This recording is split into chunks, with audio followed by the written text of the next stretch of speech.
Bismillah. Assalamualaikum warahmatullahi wabarakatuh. Waalaikumsalam warahmatullahi wabarakatuh. Ustadz, saya mau tanya amalan yang baik buat ibu yang sudah meninggal, karena selama ibu hidup di dunia saya belum bisa memberikan kebahagiaan kepadanya. Terima kasih.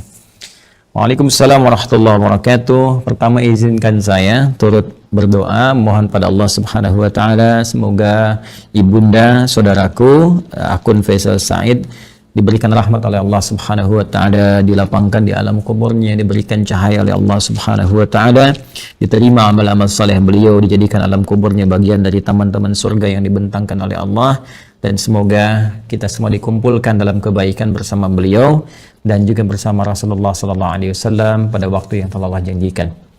Selanjutnya, baik terkait dengan pertanyaan ini, saya juga berbahagia bahwa Masya Allah ada pertanyaan dari Anda seperti ini menunjukkan satu bagian yang tidak mudah didapati sebagai rasa cinta dari anak kepada orang tua, karena tidak semua anak bisa memiliki perasaan semacam ini.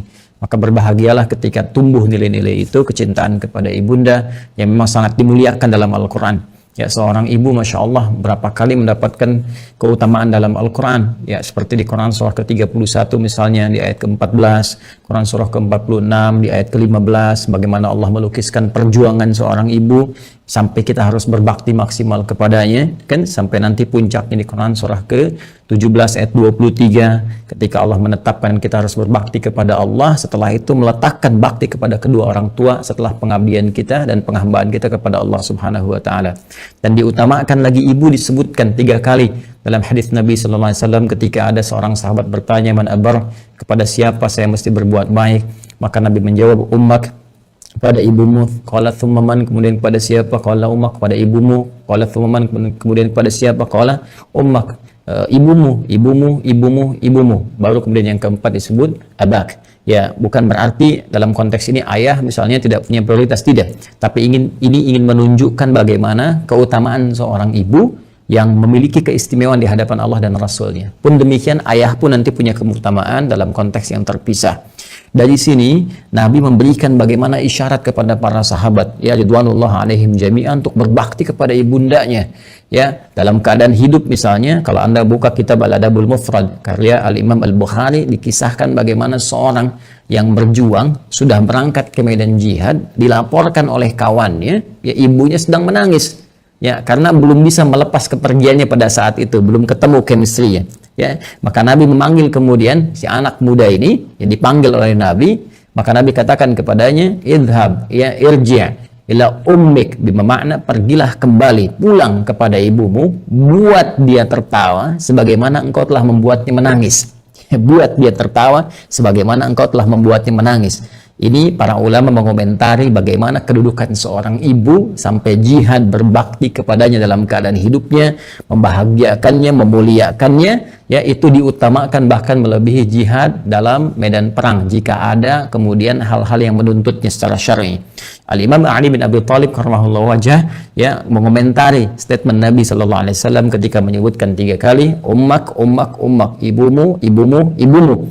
Maka dikomentari oleh beliau, karena ibu memiliki 3 keistimewaan yang tidak didapati oleh ayah. Yang pertama, ibu yang mengandung, ayah tidak mengandung. Yang kedua, ibu melahirkan, ayah tidak melahirkan. Yang ketiga, ibu menyusui, ayah tidak menyusui. Dengan 3 keutamaan ini, Nabi kemudian memberikan gambaran ibumu, ibumu, ibumu.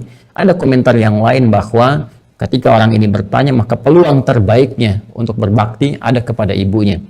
Sehingga Ibnu Abbas radhiyallahu taala anhuma ketika didatangi oleh seseorang di masa beliau menjadi mufti, ya, aku punya persoalan, aku punya maksiat yang cukup tinggi aku kerjakan, bagaimana cara bertobat kepada Allah Subhanahu wa taala? Ibnu Abbas kemudian berkata, apakah engkau masih punya ibu? Ya, kata orang ini, ya, aku masih punya ibu. Maka kata Ibnu Abbas radhiyallahu taala anhuma, pergilah engkau pulang, ya, kemudian layani ibumu, bahagiakan ibumu, ya, dan berbuat baiklah kepada ibumu.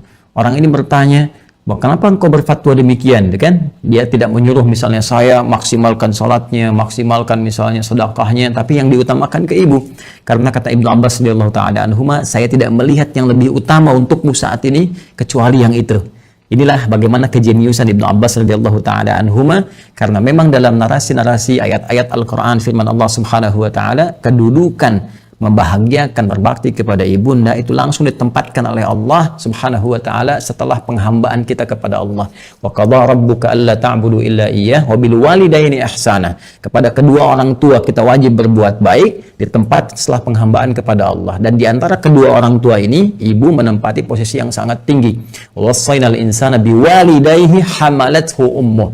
Jadi ketika dua ini disebutkan, kata Allah di Quran surah 31 di ayat ke-14, dan kami wasiatkan kepada ke seluruh anak-anak itu untuk berbakti kepada kedua orang tuanya. Siapa di antara mereka kalau mau didahulukan? Ya hamalathu ummu, maka prioritaskan ibumu dulu, ya kan? Ayah juga kita hormati, ya kita istimewakan, tapi ibu di sini dalam konteks kita ada pertanyaan, ibu mendapatkan kedudukan yang sangat luar biasa. Demikian di Quran surah ke-46 ayat 15. Nah, ini yang paling menarik dalam konteks kehidupan. Allah, Rasulullah SAW meminta kita memaksimalkan, orang banyak berbuat baik, tapi tidak sedikit orang-orang yang bisa memaksimalkan itu setelah ibunya wafat. Dan Anda termasuk yang dianugerahi oleh Allah Subhanahu wa taala kemampuan, keinginan dan azam untuk berbuat baik ibu walaupun telah wafat. Maka berbahagialah. Di antara caranya ada yang Nabi SAW sampaikan, bahkan disebutkan dalam hadis riwayat Muslim sampai dengan 9 lafaz. Saya sebutkan hadisnya, qala Rasulullah sallallahu alaihi wasallam, idza matal insanu atau idza matal abdu.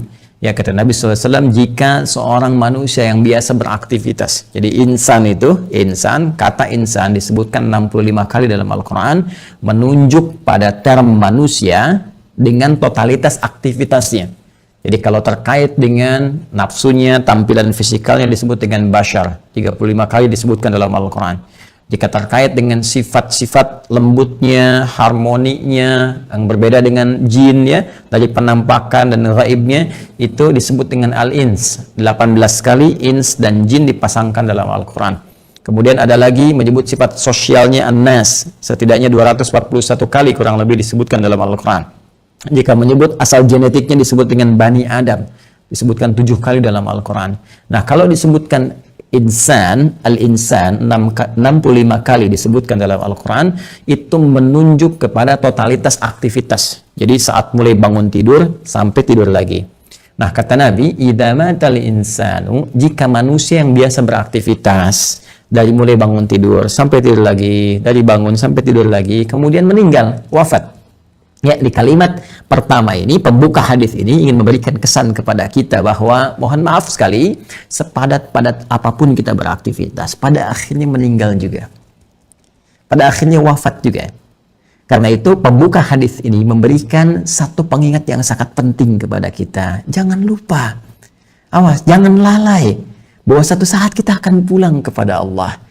Apa yang kemudian ingin dipertaruhkan di dunia ini sampai Anda lupa mengerjakan ibadah, berangkat gelap, pulang gelap, demi harta tidak seberapa yang kalau didapat kemudian meninggal juga belum tentu dipakai, sampai berselisih, sampai bertarung, sampai ada yang saling menyingkirkan, menyungkurkan, bahkan mohon maaf sekali menumpahkan darah. Waliyadzubillah. Allah, berlindunglah kepada Allah Subhanahu wa taala. Berlindunglah. Karena apapun yang Anda dapatkan saat di dunia, satu saat akan ditinggalkan. Jika bukan Anda meninggalkan dunia, maka dunia akan meninggalkan Anda. Satu saat kita akan wafat. Dan bila seorang manusia telah wafat yang biasanya beraktivitas, ya, in qata'a sa'iru amalih, maka akan terputuslah semua aktivitasnya itu. Peluang dia mengumpulkan nilai-nilai kebaikan. Karena rumus kebaikan dalam Islam itu dengan konteks kehidupan akhirat yang telah kita selesaikan dunianya dan berpindah kepada dimensi lain, ya, barzakh kemudian akhirat, maka Al-Quran memberikan wawasan kepada kita, dan dengan wawasan ini kita diminta untuk mengumpulkan dan menyiapkan bekal terbaik. Ya, gambarannya kan seperti ini. Ini kan dunia, ya, yang saat ini kita sedang beraktivitas. Kemudian setelah itu kita pindah ke barzakh, pemisah. Ya. Kemudian akhirnya akhirat. Ini akhirat, ya. Ini yang terakhir. Akhirat. Ini ad-dunya. Kemudian ini barzakh. Bainahuma barzakhul la yabghiyan. Dan demikian di surat Ar-Rahman, ya. Nah, ini kan hakikat kehidupan kita di sini. Ini tujuan akhirnya. Ya, akhir kehidupan, karena itu disebut dengan akhirat. Sekarang kita ada di sini. Ya. tempat beraktivitas sementara. Karena ini sifatnya sementara, maka semua yang ada di sini pun, di sini ya sifatnya sementara. Ya, mohon maaf, usia kita, ini sifatnya sementara, tidak abadi. Ya, hanya sementara saja. Dibatasi dengan apa yang disebut dengan ajal namanya. Ya kan? Jadi begitu ajalnya tiba, maka selesailah kemudian usia kita. Ini, batasan ini, contohnya misalnya di Quran disebutkan di surah ke-7, Al-A'raf, di ayat 34. Walikulli ummatin ajal, dan setiap umat itu bukan 1-2 orang, semua umat yang pernah beraktivitas di bumi mereka memiliki batas usia. Fa idza jaa ajaluhum la yastakhiruna sa'atan wa la yastaqdimun. Jika telah tiba ajalnya, maka tidak akan pernah bisa dimajukan atau dimundurkan. Pada saat itu berhenti, selesai. Ya, berhenti dan selesai, akan didatangi oleh maut namanya. Ya, maut. Di Quran surah ketiga Ali Imran di ayat 185. Kullu nafsin dha'iqatul maut. Maka maut datang ya untuk sudah menerapkan perintah Allah Subhanahu wa taala sesuai dengan batas ajal ini dan mengambil kembali untuk memindahkan kepada dimensi berikutnya. Yang bertugas membawa maut ini nanti ada bahkan satu malaikatnya khusus spesifik, disebut dengan malakul maut ya di Quran surah ke-32 di ayat yang ke-11 ya paling kanan agak ke bawah. Qul yatawaffakum malakul mautil ladzi wukkila bikum. Ya, katakan Muhammad SAW bahwa setiap yang hidup itu akan didatangi oleh malakul maut. Jadi ada malaikat khusus ya yang ditugasi untuk membawa maut. Maka kalau ini sudah tiba, maka selesai ajal. Nah, maka yang biasanya kita ini beraktivitas, aktif, bekerja dengan segala yang kita dapatkan dalam kehidupan dunia. Mohon maaf, bidangnya mungkin beragam, ya. Ada yang di kesehatan, kedokteran, medis, ada yang insinyur, ada yang di militer, tentara, ada yang Polri misalnya, ada yang di politisi, ya, di politik, jadi politisi misalnya, ada yang di pemerintahan, birokrat, ada yang ustadz mengajar, dosen, guru dan sebagainya. Pada akhirnya sepanjang semua bernama makhluk ya dan spesifik manusia, pada akhirnya semua kegiatan itu akan tuntas selesai ya. Semua manusia yang beraktivitas tadi disebut dengan insan, al-insan ya, ada surah ke-76 dalam Al-Quran, al-insan ya. Kata Nabi, idza matal insan, jika semua manusia yang beraktivitas ini sudah tiba nih, sudah tiba ajalnya ya, tiba maut. Ya, maut itu sifatnya, keadaannya. Mata itu kata kerjanya. Mata yamutu mautan. Ya, mata yamutu mautan. Idza matal insan. Jika tiba maut ini menjemput manusia, ya, sudah datang ajalnya, tiba maut dan menghentikan semua aktivitas yang pernah ia lakukan. Tadi saya katakan, semua pembuka di hadis ini kalimatnya singkat padat, cuma 2 kata, matal insan, tapi pesannya sangat dalam, memberikan kesan bahwa apapun yang kita banggakan pada hakikatnya akan selesai.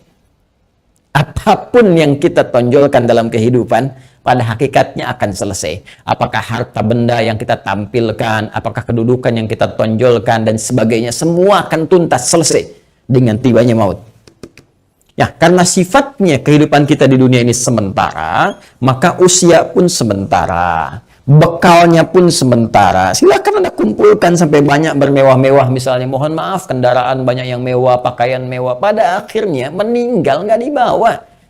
Ya, alam kubur itu tempatnya hanya setempat seukuran jasad kita saja. Nggak ada seukuran rumah Anda, seukuran mobil Anda untuk memasukkan semua aset Anda. Tidak selesai, kawan. Karena itu sering-kali merenung, sering-sering merenung. Pada akhirnya, apa sih yang mau dicapai di kehidupan dunia ini? Kalau kita memang akan berpindah. Dan setiap tempat yang disinggahi, fitrahnya membutuhkan bekal. Ya, Anda saja di dunia, saya sering katakan, dalam konteks kehidupan dunia saja, misal, saat ini saya ada di Bekasi misalnya, ya kan?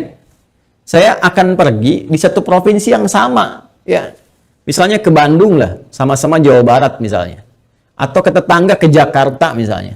Ya, ini kita ke Jakarta saya yang jaraknya tidak terlampau jauh, mesti punya bekal. Ke Bandung mesti punya bekal. Apatah kalau saya ingin ke Sumatera, kalau saya ingin ke Papua, atau saya ingin keluar Indonesia misalnya, pasti harus punya bekal. Mustahil berpindah tempat, ruang, dan waktu tanpa bekal memadai yang kita bawa. Itu mustahil. Ya. Nah, kalau dalam konteks keduniaan saja mesti punya bekal, maka bagaimana dengan dimensi yang berbeda? Dunianya kita tinggalkan. Ini kan kalau dari sini masih ke Malaysia, masih dunia. Ya kan?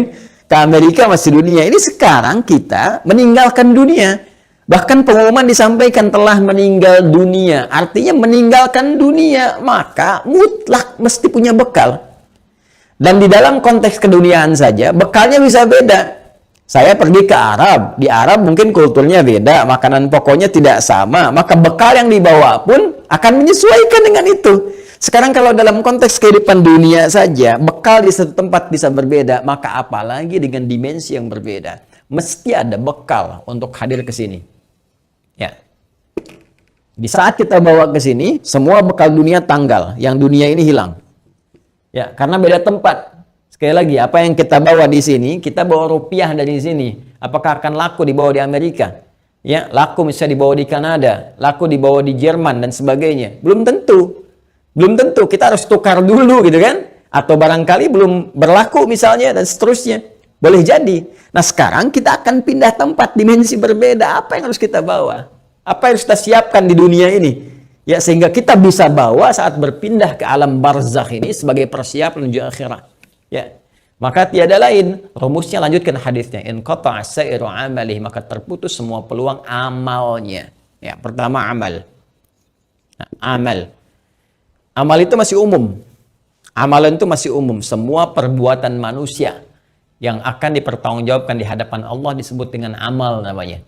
Ya, faman ya'mal mithqala dzarratin khairan yarah wa man ya'mal mithqala dzarratin syarran yarah. Ya, jadi semua perbuatan kita dari bangun tidur sampai dengan tidur lagi itu disebut dengan amal. Nah, ini kalau sudah meninggal, mata, datang maut, ya, terputus semua amal, aktivitas selesai. Ya. Nah, cuma diberikan kemudian gambaran kepada kita, ada amal ini yang saat dikerjakan itu dicatatkan punya nilai. Yang nilai ini menjadi bekal yang akan dibawa ke dimensi selanjutnya, ke ruang selanjutnya setelah kita wafat. Singkatnya dibawa ke alam barzakh, bahkan sebagai bekal menuju akhirat. Dan ini bisa kita siapkan saat di dunia. Ya, apa nama amalnya? Ini yang disebut dengan amal saleh. Ya, jamaknya disebut dengan salihat. Amal saleh, jamaknya apa? Salihat. Ya. Jadi amal, ini ada yang netral, umum, kan? Nah, ini amal yang saat dikerjakan punya nilai untuk dibawa pulang menghadap Allah dan dibawa bekalnya ke tempat dimensi berbeda di barzakh sampai dengan ke akhirat disebut dengan saleh. Jamaknya disebut apa? Salihat, ya. Singkatnya, setiap perbuatan yang dinilai sebagai ibadah oleh syariat. Ya, jadi setiap perbuatan kalau kita kerjakan diniatkan sebagai ibadah, maka itu namanya amal saleh. Jelas ya? Baik, jamaknya disebut dengan apa? Salihat. Ya, muncul Quran surah ke-103 misalnya Allah firmankan, ya, di surat Al-Asr, wal 'asr innal insana lafi khusr illa alladzina amanu wa 'amilus shalihat. Nih, ya, wal 'asr, demi waktu, momentum, ya, yang Allah berikan kepada setiap manusia untuk beraktivitas. Nih, dikasih kesempatan dari pagi, kan, bahkan dari bangun tidur sampai tidur lagi, silahkan beraktivitas. Tapi kalau aktivitasnya cuma mengejar dunia saja, kata Al-Quran berpotensi rugi. Karena saat dia meninggalkan dunia, fakir, dia nggak punya bekal. Ya, ada di antara mereka yang cerdas. Mereka beraktivitas, mengerjakan dunia, bahkan kaya dalam kehidupan dunianya. Kaya, mobil punya, kendaraan cukup baik, di rumah baik juga, Masya Allah. Tapi yang paling menarik, mereka juga punya persiapan-persiapan akhiratnya. Apa itu? Illalladzina amanu wa amilus shalihat. Ya, kecuali orang-orang yang cerdas, mereka beriman, yakin. Yakin di antara keimanan mereka, selain iman kepada Allah, iman kepada Rasulullah, mereka pun yakin, iman tanpa ragu, ada kehidupan setelah wafat. Ya, makanya rukun iman kan ada 6. Ya, rukun iman yang kelima kan apa? Iman pada hari akhir. Hari akhir itu implementasinya yakin kita akan meninggal, yakin akan dihisab. Karena kita yakin kita punya iman, kita siapkan. Itu cara memahaminya. Karena itu orang cerdas menyiapkan setelah wafatnya ada kehidupan. Anda yakin nggak? Kalau Anda nggak beriman, nggak usah komen. Tapi kalau Anda yakin Anda beriman, Anda siapkan. Keyakinan kita memberikan dorongan kepada kita untuk menyiapkan bekal setelah kita wafat. Apa yang mau kita siapkan? Allah saking rahmannya memberikan bocoran kepada kita, bimbingan kepada kita. Nih, siapkan bekal ini. Ini bekal yang cuma satu-satunya dibawa saat kita wafat. Apa itu? Wa amilus salihat. Ini dia. Amal-amal saleh. Maka jadikan setiap bekal kegiatan kita itu menjadi amal saleh. Caranya bagaimana? Niatkan karena Allah Subhanahu wa taala. Ya, niatkan karena Allah, lillah, bekerja karena Allah, merawat anak karena Allah, di rumah tangga karena Allah. Bahkan nanti implementasinya Nabi SAW memberikan panduan dengan doa langsung. Makanya saya sering katakan dalam Islam semua aktivitas itu punya doanya. Bangun tidur ada doanya, sampai mau tidur lagi ada doanya. Semua aktivitas kita. Tatkala kita pun belum memahami, sertakan kalimat Bismillahirrahmanirrahim. Kullu amrin dzibalin la yubda'u fihi bismillahirrahmanirrahim fahuwa abtar au a'ta'. Setiap perbuatan baik yang tidak disertakan Bismillahirrahmanirrahim karena Allah, Bismillah, saya kerjakan ini karena Allah. Ya, kalau Anda tidak sertakan itu, tidak niatkan karena Allah, fahuwa abtar au aqta, maka terputuslah peluang bekal akhiratnya. Kalau Anda kerjakan, misal saya mau nulis nih Bismillahirrahmanirrahim atau singkat Bismillah misalnya kan, saya niatkan karena Allah supaya tulisan ini punya manfaat. Supaya tulisan ini punya nilai di hadapan Allah. Maka begitu saya tuliskan misal ya. Ini saya tuliskan bekal dunia amal saleh misalnya. Saya tuliskan karena Allah, lillah, supaya kita bisa pahami ini semua. Maka pekerjaan amal saleh ini, amilus salihat, ketika kita niatkan karena Allah, diberikan nilai oleh Allah. Nilai itulah yang disebut dengan hasanah namanya. Hasanah. Hasanah. Ini dia. Hasanah. Berapa nilainya? Berapa poinnya? Disampaikanlah dalam Quran surah ke-6 Al-An'am di ayat 160. Man jaa'a bil hasanati falahu asyru amthaliha. Siapa yang mengerjakan kebaikan, diniatkan sebagai ibadah karena Allah, menjadi amal saleh, maka dia punya poin hasanah. Setiap satu kebaikannya dicatatkan langsung 10 nilainya. Ini nilai terendahnya, 10. Ya 10. 10 itu hitungannya bukan 1, 2, 3, 4, tidak. Dalam pandangan Allah berbeda cara menghitungnya. Di hadis Muslim datang ke masjid saja, dia kan baru datang untuk niat ibadah dapat 25. Satu kedua 500 tahun, dua ketiga 500 tahun, demikian seterusnya. Dan ini poin yang paling kecilnya. Nanti ada kalau infak bisa berapa, gitu kan? Nanti ada kalau baca Al-Quran bisa berapa, lebih banyak lagi. Nah, itu yang disebut dengan hasanah. Karena itu sering kita berdoa di Quran surah kedua Al-Baqarah di ayat ke-201. Wa minhum may yaqulu rabbana atina fid dunya hasanah wa fil akhirati hasanah wa qina adzabannar. Dan di antara mereka banyak yang berdoa kepada Allah, ya Allah, mohon bimbing kami untuk mengerjakan semua kegiatan dunia punya nilai akhiratnya hasanah. Dan di akhirat bisa dilihat hasanah itu ya Allah, sehingga mengantarkan kami pada rahmat-Mu dan memasukkan dengan rahmat itu ke dalam surga-Mu, ya, berjumpa dengan Rasulullah sallallahu alaihi wasallam. Amin. Kan? Nah, kalau seorang meninggal terputus semua peluang ini. Ya, jadi nggak bisa mengerjakan hasanah lagi. Tapi ada rahasia. Kata Nabi, ada 3 amalan yang kalau dikerjakan, Masya Allah, ini yang sudah meninggal nggak bisa ngerjakan lagi, tapi hasanahnya tetap mengalir, pahalanya tetap mengalir, ngalir. Dan di antara yang 3 itu Nabi menyebutkan, perhatikan kalimatnya, idza matal insanu aw idza matal 'abdu in qata'a sa'iru 'amali illa min 3, ya, atau illa min 3. 1, shadaqatin jariyah. Sedekah jariyah. Ya. Nah, ini kalau kita gali lagi, ini lebih panjang lagi nih. Ya, mohon bersabar ya teman-teman sekalian. Ya, sedekah itu adalah setiap kebaikan yang mampu kita kerjakan. Kullu ma'rufin sedekah. Semua jenis kebaikan yang mampu kita kerjakan. Nah, sedekah dibagi pada 2 bagian. Bagian yang pertama yang tidak mengalirkan pahala abadi untuk kita. Maksudnya kalau kita wafat selesai, Yang kedua, kalaupun kita wafat, pahalanya tetap mengalir. Seperti apa yang dimaksudkan dua keterangan ini dan bagaimana saudara kita ya Faisal, semoga Allah rahmati beliau dan ibundanya serta keluarga besarnya bisa memaksimalkan ini untuk memberikan yang terbaik pada ibundanya. Nanti kita lihat setelah menunaikan salat Isya berjamaah. Mohon izin kembali kita lanjutkan bahasan kita, bahwa pertama dari akun Faisal Said tadi menanyakan sebelum Isya beliau berkenan menginginkan adanya satu amalan yang bisa dipersembahkan untuk ibundanya yang telah wafat dan ingin membahagiakan beliau dalam keadaan saat ini. Bagaimana, apakah ada bimbingan dalam Al-Quran ataupun hadis-hadis Nabi Sallallahu Alaihi Wasallam? Tadi telah kita buka, telah kita sampaikan dengan begitu mendetil bahwa Al-Quran memberikan peluang terbaik bagi seorang anak ataupun anak-anak yang ingin berbakti kepada kedua orang tua, khususnya ibundanya tercinta. Baik itu saat masih ada bersama beliau ataupun juga telah meninggalkan bagian dari keluarganya. Di antara amalan-amalan itu, Nabi SAW memberikan gambaran kepada kita dalam salah satu sabdanya, dan bahkan disebutkan tadi saya katakan hampir 9 lafaz dalam Imam Muslim. Ya, Nabi SAW menyampaikan, qala Rasulullah SAW, idza matal insanu, jika manusia yang telah beraktivitas itu dari mulai bangun tidur sampai dengan tidur lagi, kedatangan maut, ya, tiba kemudian ajalnya, in qata'a sa'iru amalih, maka dengan wafatnya itu, dengan datangnya maut itu, terputuslah kemudian seluruh peluang aktivitas-aktivitas yang telah ia kerjakan, yang sebelumnya telah ia tenun. Sudah tidak ada lagi kesempatan. Maka karena tidak ada kesempatan beraktivitas lagi, di antara peluang untuk mencari bekal untuk pindah ke alam barzakh sebagai persiapan menuju akhirat pun terputus sudah. Ya, karena amal itu telah kita tadi uraikan dibagi pada dua bagian.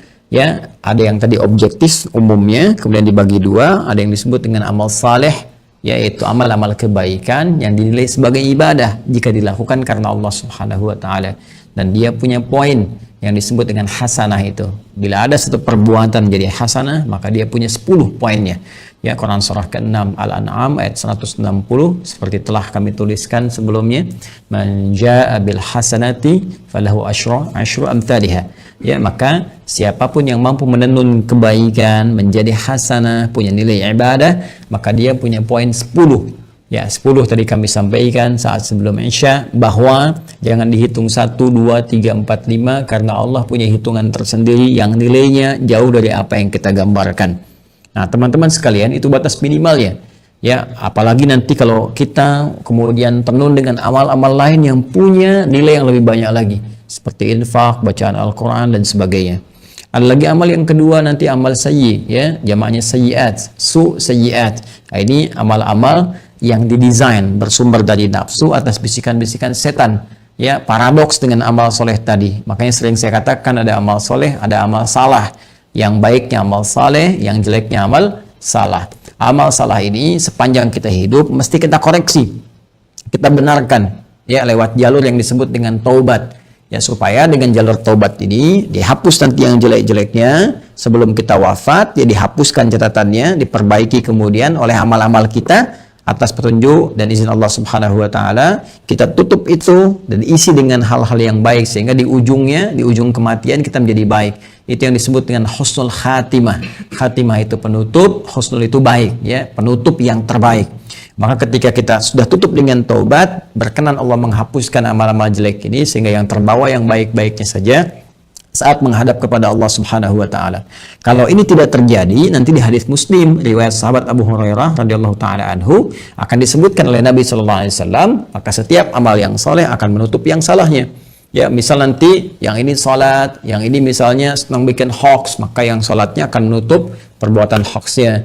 Yang ini misalnya puasa, yang ini senang berselisih, maka yang puasa akan menutup selisihnya. Demikian seterusnya sampai ditimbang nanti. Bahkan ada orang yang bangkrut disebut dengan muflis, ya, disebut dengan muflis. Jadi begitu habis amal salehnya, masih ada amal salahnya, maka bangkrut dia karena nggak punya lagi penutup. Ya, habis modalnya ini, tersisa keburukannya, maka diambillah kejelekan orang-orang dizalimi, ditimpakan kepadanya, dilemparkan ke neraka. Itu yang disebut dengan muflis. Waliyadzubillah, kita berlindung kepada Allah Subhanahu wa taala dari perbuatan tadi. Nah, sekarang ada orang yang telah wafat, nggak bisa mengerjakan amalan lagi, tapi apakah dia berpeluang masih mendapatkan baik balasan-balasan pahala? ya transfer pahala kebaikan. Karena kalau sudah di alam barzah, kita nggak bisa kirim makanan, kita nggak bisa misalnya kirim perhiasan, kita nggak bisa kirim kebutuhan dunia, karena dimensinya beda, ruangnya sudah lain, alamnya sudah berbeda. Yang harus kita kirimkan kepada mereka adalah bekal real yang mereka butuhkan. Nah, kata Nabi, ada 3 peluang yang mungkin didapatkan oleh mereka yang telah wafat, ya walaupun mereka telah meninggal dunia dan tidak beramal lagi. Yang pertama tadi telah kita singgung, sedekah jariyah. Ya, sedekatin jariyah, yaitu amal-amal kebaikan yang pahalanya tetap mengalir. Ya, saya ulang, amal-amal kebaikan yang pahalanya tetap mengalir. Jadi, pertama, teman-teman, sedekah ini adalah gambaran dari semua perbuatan-perbuatan baik.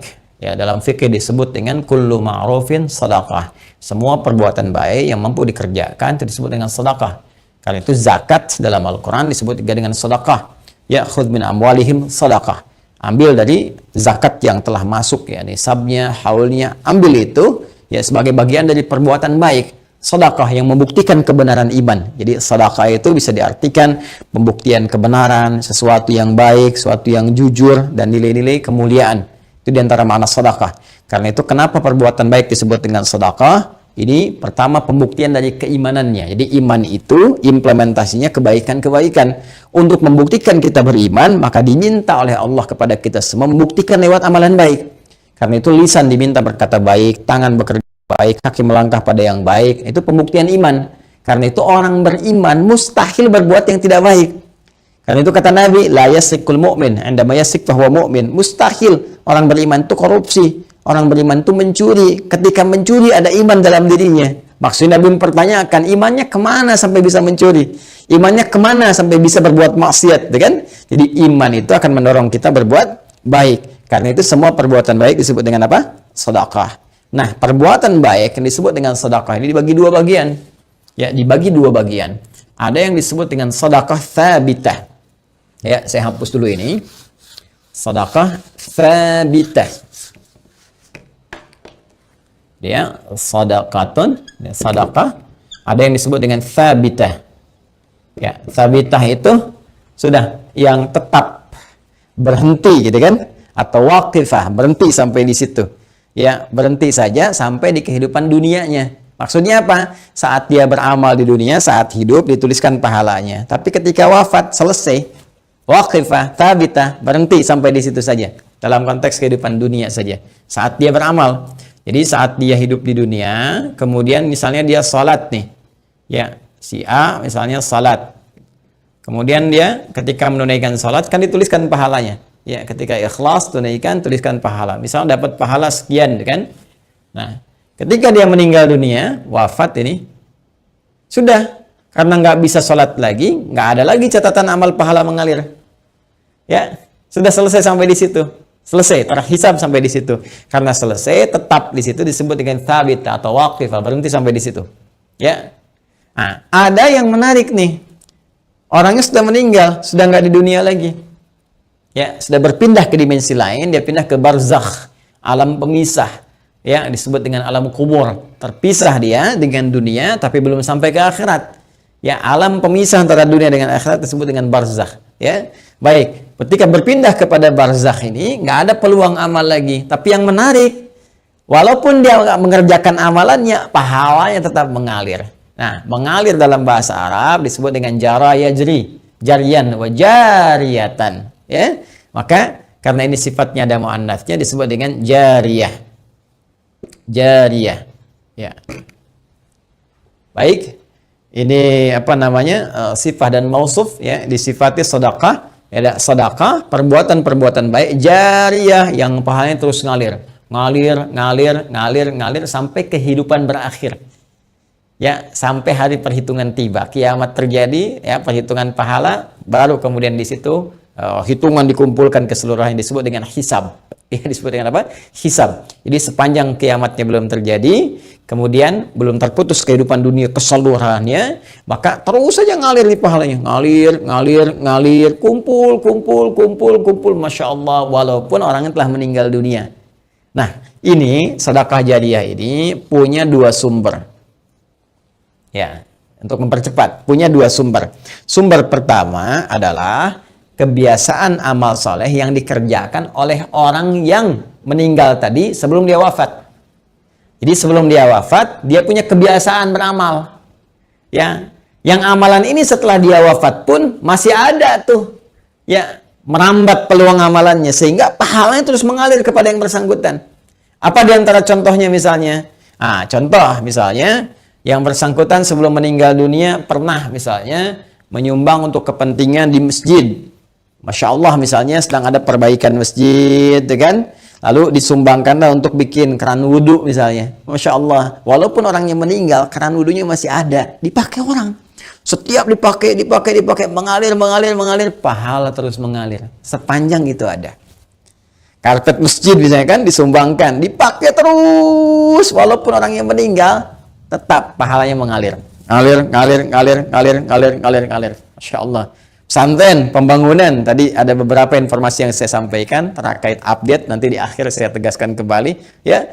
Masya Allah misalnya, bikin pesantren untuk ahli Al-Quran, bahkan misalnya ada mushafnya, ya, kan kita buka juga tuh, wakaf untuk mushafnya, untuk perangkat hafalan, itu Masya Allah, setiap yang menghafal dapat pahalanya. Makanya saya sering katakan, kalau beramal, kita masih cerdas, dengan modal sekecil-kecilnya, dapat keuntungan sebanyak-banyaknya. Ya, contoh misalnya, kita punya uang 50.000 nih. Kita bisa punya banyak pilihan untuk beramal saleh. Tapi kalau kita bisa gunakan 50.000 misalnya untuk sedekah jariah. Saya punya pos uang, misalnya 50.000 nih. Saya pengen jadi pahala di hadapan Allah. Mana yang akan saya gunakan? Maka Anda bisa melihat dengan bijak. Anda mau pilih mana yang thabit, waqifah, berhenti sampai di situ. Misal, Anda berikan makanan, kasih misalnya orang butuh untuk makan, supaya energi dia ada. Dia makan tuh, dari energi itu dia pakai untuk sholat misalnya. Ya, dia akan gunakan untuk sholat seketika ketika energinya selesai pahala Anda. Ya, Anda gunakan beli mushaf, misal dapat 2. Anda berikan ke penghafal Quran. Masya Allah. Penghafal Quran menghafal Quran menggunakan mushaf Anda. Demi Allah saya katakan, penghafal Quran itu nggak ada yang baca sekali. Ya, alif lam mim. Dzalikal kitabu karena menghafal. La raiba fi dzalikal kitabu la raiba fi hudal lil muttaqin. Dzalikal kitabu la raiba fi hudal lil muttaqin. Saya mau tanya pada Anda, berapa kali dia mengulang? Berapa kali dia mengulang-ulang? Dan yang paling dahsyatnya, bukankah bacaan Al-Quran itu dinilai berdasarkan hurufnya? Bukan ayatnya.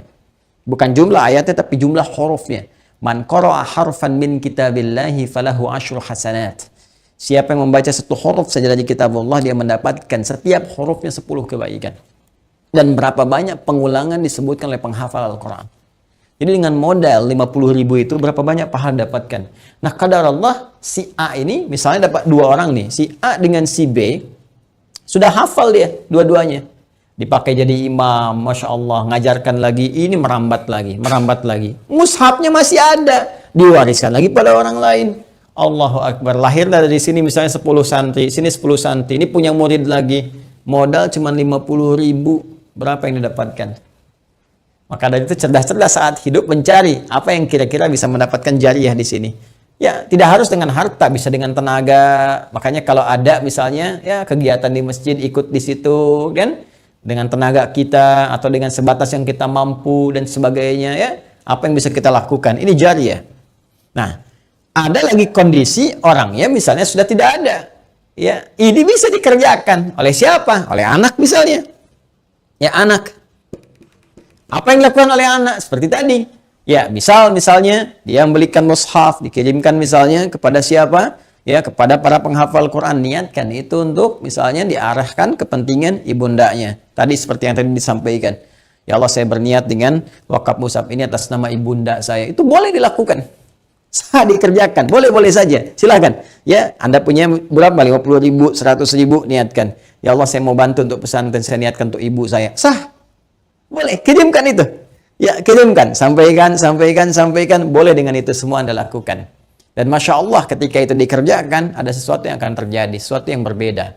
Ya, tapi juga ingat, Tetap kita jaga dalam koridor amalan, amal solehnya. Nggak usah misalnya ditambahin apapun. Kalau saya sih sarankan, kalau Anda misalnya mau mushaf, sudah cukupkan dengan niat saja. Ya, dengan niat dalam hati kita bahwa ini kita niatkan untuk kepentingan ibunda saya. Ya, ini Anda nggak harus cantumkan misalnya, ya taruh foto misalnya, atau taruh ini, taruh itu nggak diperlukan menurut saya. Ya, walaupun mungkin ada pandangan berbeda, kita hormati. Tapi bagi saya pribadi, cukupkanlah seperti itu apa adanya. Sehingga dengan orang-orang membaca pun akan tercukupkan bagi pahala Pak itu mengalir dengan izin Allah Subhanahu wa taala. Ya. Allah taala alam bisawab. Ini bagian yang pertama, sedekah jariyah. Satu, ya. Kemudian yang kedua, teman-teman sekalian, bisa dalam bentuk ya ilmin yuntafa'u bihi, ilmu yang bermanfaat. Ya, ini juga bisa dikerjakan dari orang yang hidup, misalnya pernah mengajar, gitu kan? Makanya saya sering katakan, mohon izin sekali, anak-anak itu kalau dia dari kecil tuh, orang tua mengajarkan. Ya, ajak misalnya sampingnya sholat, ajarkan. Al-Fatihahnya kalau bisa dari orang tuanya, ayah atau ibundanya. Karena akan dibawa terus sholat. Ya, dibawa sholat. Ketika bisa dari orang tuanya, dipakai terus sholat, itu mengalir. Setiap anak sholat dapat bagian pahala. Ilmin yuntafa'u bihi. Ilmu yang bermanfaat. Ya, bukankah orang tua banyak mengajarkan kebaikan? Pakai. Ya, dan yang ketiga, teman-teman sekalian, nah, ini waladin salihin yad'u lahu, anak saleh yang banyak mendoakan kedua orang tuanya. Maka kalau tadi misalnya akun Faisal, saudara kita ingin berbuat baik, di antara tiga pilihan ini yang pertama bisa dilakukan, ya kan? Yang kedua bisa dipraktikkan, yang ketiga jadilah Anda pribadi yang saleh. Ya, jangan banyak larut dalam kesedihan. Manfaatnya nggak ada gitu kan. Sedih itu naluriah, fitrah, alamiah, biasa saja. Itu terjadi pasti. Nabi pun sedih ketika ditinggal Sayyidah Khadijah misalnya. Bahkan ketika ditinggal pamannya, beliau sedih sekali. Sedih ya, itu biasa, itu fitrah. Tinggal ibunda beliau sedih. Ya, namun apa yang harus dilakukan oleh kita? Kita alihkan kesedihan itu menjadi sebuah energi yang positif yang mengantarkan kebahagiaan pada orang yang telah meninggalkan kita. Maka caranya apa? Perbaiki pribadi kita menjadi saleh. Ya, jadi anak yang saleh, yang disukai oleh Allah Subhanahu wa taala. Mulai rubah tampilan kita, tunaikan salat dengan baik, rajin membaca Al-Qur'an, bekerja dengan baik, yang halal jauhi yang haram-haram. Ketika semua itu dikerjakan, Anda tinggal mengangkat tangan bermohon pada Allah Subhanahu wa taala. Ketika sifat saleh melekat pada seorang anak, maka doanya langsung mustajab. Waladin salihin yad'u lahu. Seorang anak yang saleh yang ketika bermohon kepada Allah, langsung doanya diantarkan jadi cahaya ke kuburan ibundanya atau ayahandanya. Langsung jadi cahaya.